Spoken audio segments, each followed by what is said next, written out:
So getting into the details. So obviously we knew Charlie Kirk was assassinated at UVU in the afternoon.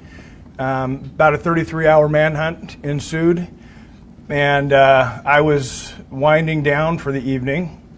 And at exactly 8:02 on the 11th, I received a call from a friend of mine who happens to be a retired detective that worked for me for many years. I didn't put that out there initially. I wanted to protect that individual as much as possible. Unfortunately, in the court documents, which is standard, he was referenced as a retired Washington County deputy. So I didn't put that out there. It was in the court docs. I was trying to protect even that information and just saying retired law enforcement in general. So I get a call from my friend, and his said, "Hey, how you doing?" Good. And it's not, he's been retired a few years.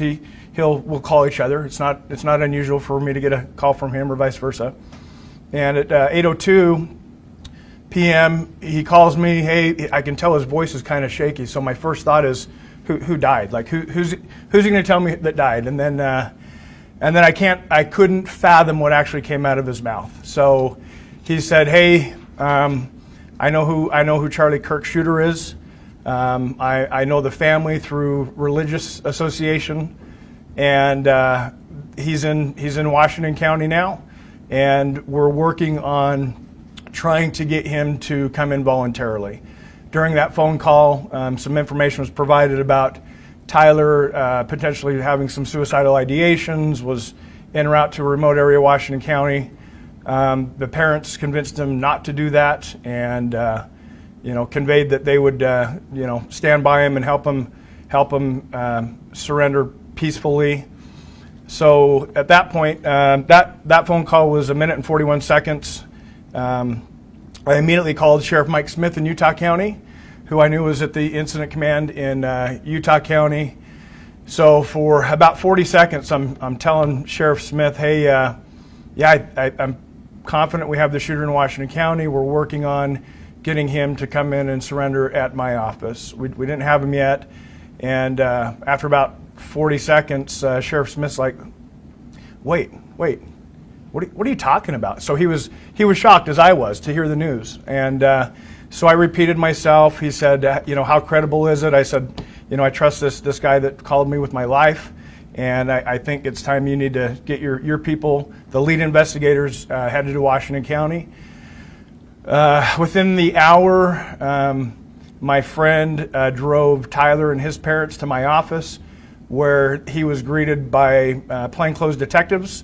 So that was part of the deal. Is Tyler knew it was just inevitable with all the law enforcement pressure that his picture in the news, the gun on the news. He knew it was inevitable that he would be caught. He was fearful of a SWAT team hit on his house, or he was fearful of being shot by law enforcement. So part of the negotiation and getting him to bring himself in was that we would treat it as delicate and as soft as possible to make him feel comfortable to where he would show up at my office, and that's exactly what happened. So essentially, we weren't the lead agency. Basically, it was about a 2.5 hour waiting in a room, not communicating with the suspect. Our job was not to interview. Our job was just to get him here. So after about 2.5 hours, we ended up getting federal agents and state agents in, and some of my detectives were asked to go out into the community and secure 2 locations, so the parents' home and the apartment that Tyler was living in, along with the vehicle that Tyler was likely driving up at UVU. So that's about it.